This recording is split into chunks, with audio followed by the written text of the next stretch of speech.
Hey guys, welcome back to another week of Weekly Wines.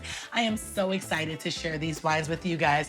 So last week we did our exploration of winter whites through the Kelly Selects six-pack that is still available for purchase. And this week we're going to explore the reds. Now, of course, everybody, as soon as fall hits, we fall into cold weather red wines. There are a host of red wines that you can absolutely enjoy all year round, and some great fuller styles of wine that you can enjoy in the fall and winter months. I love red wine. I drink red wine year round. So these are bottles that I'm super excited to share with you. So the first wine that we're gonna get into is the Arpepe Rosso di Valtellina. This is from the Lombardy region of Italy. It's 100% Nebbiolo. So this region is near the Swiss border, so you think of a very alpine climate.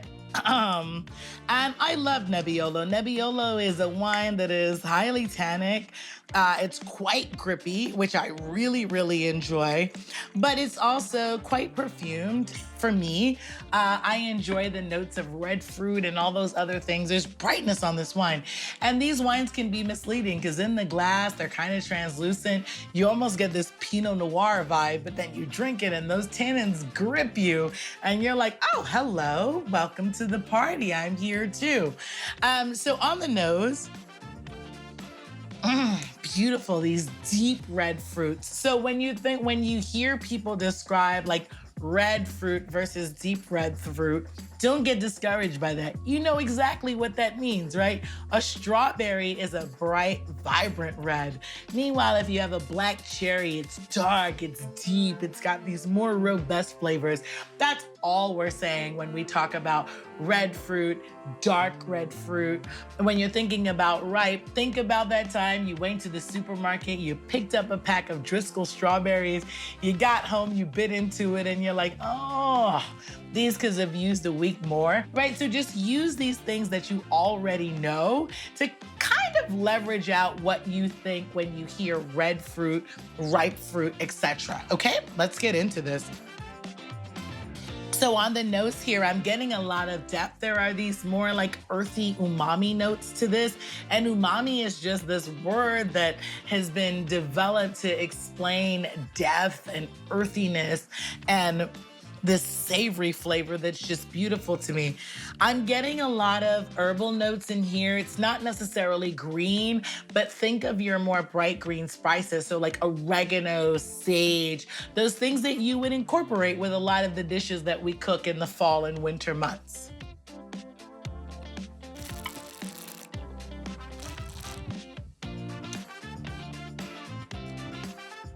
Oh, isn't that lovely? So look, I can get into how I would love this with like a beef stew, with a really good red sauce, a bolognese that I've spent 4 hours cooking on a Sunday. The truth is, this would be really good with a pepperoni or sausage pizza. It's really good. The tannins here, Nebbiolo can be quite assertive, especially in its youth. Look, I'm gonna say this. I'm not a parent, but I'm very involved in a bunch of children's lives, okay? This is that kid that you know this kid's gonna be a superstar. Their talent is going to develop and they are going to be great. But at this point in their life, they're rambunctious and sort of annoying, right? That's how Nebbiolo is normally viewed by people, where it needs time to develop and mature. But I think that Arpepe, this particular region in the Lombardy area of Italy, just knows how to finesse and capture both the youth and sophistication of the Nebbiolo grape. This is a great wine that goes with all the things that bring up fall and winter. Football, stews, rich red sauces. This is a great go-to red. Give this one a try.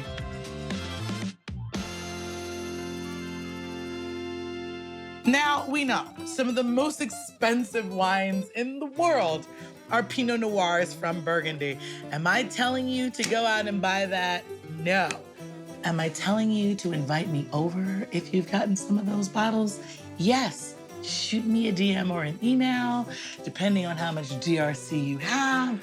I'm willing and able to come and join you for that. But that's not what everyone wants to do. There are so many amazing producers in Burgundy. So we're gonna have the Bachelet-Monnot. Listen, I don't speak French. I really do try. I research pronunciations very, very deeply, but I'm not a French speaker. So if I botch it, tell me, right? So this is great. These are 40-year-old vines. This is the highest elevation in this particular region. And really across the world, I'm a high elevation girl. I like high elevation Garnacha from Spain. I like high elevation Napa Cabs from Howell Mountain. I'm a high elevation girl, so I was here for this wine, all right? And Burgundy, you have your village level wines, you have your Premier Cru, you have your Grand Cru. This is just what it is. And these wines, the beautiful thing about them is that they're able to age for quite some time, if you want. These vineyards, it's red clay and chalk soils. So there's this expected beautiful minerality and richness to it. Let's get into this. So here we are, we talked about this. Like here, I'm going to say red fruit, but I'm gonna say deep, dark red fruit. So raspberries, blackberries, black cherry. There's almost a slight meatiness, not Syrah meatiness, but kind of this slightly, and I mean ever so slightly gaminess to this, kind of like when you eat duck, when it's still finesse, but you get the slight gaminess to it. The nose is really, really beautiful.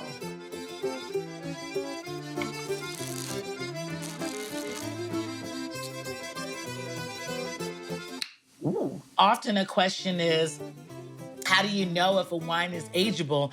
And really it's about the acidity and the tannins. If the wine is high acid, over time, that'll kind of soften out and integrate more in the wine. So that's a good way to test it. This is a good example of a wine where if I bought it, it's priced well. I'd buy 3 bottles of it. Taste it now, lay 2 other bottles down and taste it over time. And remember and note to yourself how it's evolved. When people ask, how do I develop my palate? It's always the same thing. It's drinking with intentions. Sometimes you want to drink, you're not nerding out. You're not geeking out about it. You don't care. It's just a good time with your friends. We've survived a pandemic. Cheers. Other times, you're really trying to get in and understand, why do I enjoy this wine? Why didn't I like it by itself, but then I liked it with food? Sometimes you're drinking with intention, and that's when you can really pick up how different these wines can taste as they evolve. So this is delicious for me. I mean, to me, this wine brings so much complexity to the table. The pairings for this for me would be simple. Roasted chicken, a plainly grilled steak that's only seasoned with salt and pepper. This is a go-to pairing for this simple dish that you might make on a Wednesday night. Nothing too fussy. If you make a grilled piece of red meat or some grilled portobello mushrooms with mashed potatoes and a sauce, this is your wine. This is super easy drinking, super delicious, but also brings some complexity and ageability to the table that is great for any palate.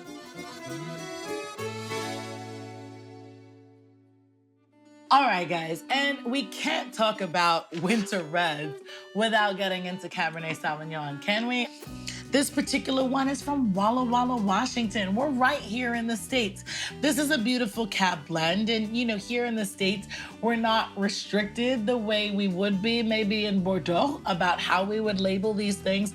So this wine has a lot. It's Cabernet Sauvignon, it's Petit Verdot, it's Merlot, it's Dolcetto, it's Cabernet Franc, but everybody brings something to the party.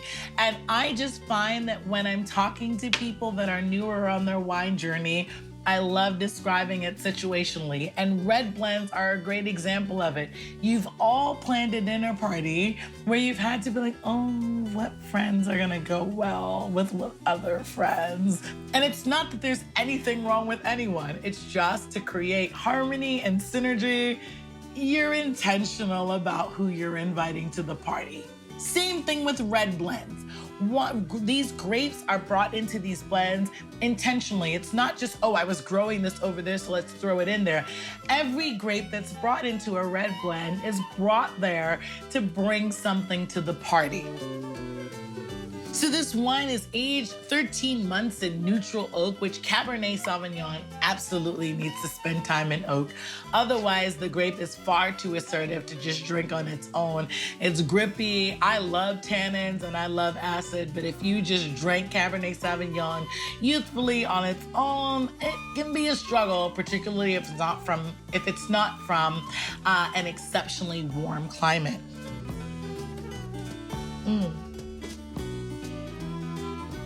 On the nose, it's all the things that I love from Cabernet Sauvignon. It's this beautiful red fruit, and it's a combination of these very bright red fruits like strawberries and these very more depth rich, I don't know how I want to describe it. I want to say richer styles of red fruit like raspberries, blackberries, bosenberries.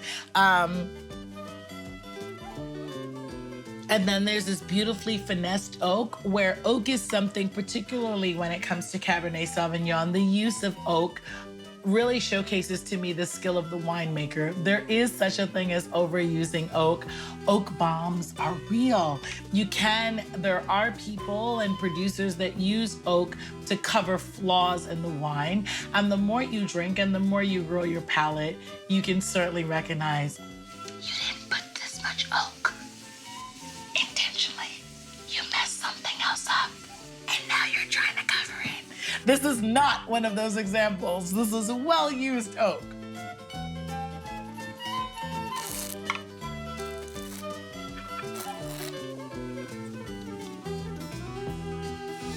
Oh, beautiful.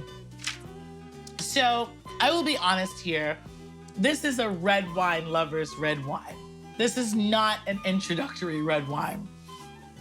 This wine packs a punch. So I'm not going to genderize this wine, but if we wanted to, this wine is both muscular and structured, or it's our new vice president that just bosses up in a suit and some heels, and she is a presence and she is a vibe. This is a wine with structure and power. The tannins are present, the acidity is present, but it is quite finesse. This is a steak wine, ribeyes, sirloin. If you're making a really, really rich and robust lentil soup, this is a wine that you need either, whether it's through cheese and meats or through your actual dish, this wine needs something to complement it. So if you're cooking meat, you want to cook something with a little bit more fat. This is another one that I would say that you can drink now, or you can buy a couple bottles of it and lay it down for 3 to 5 years and just see how it evolves.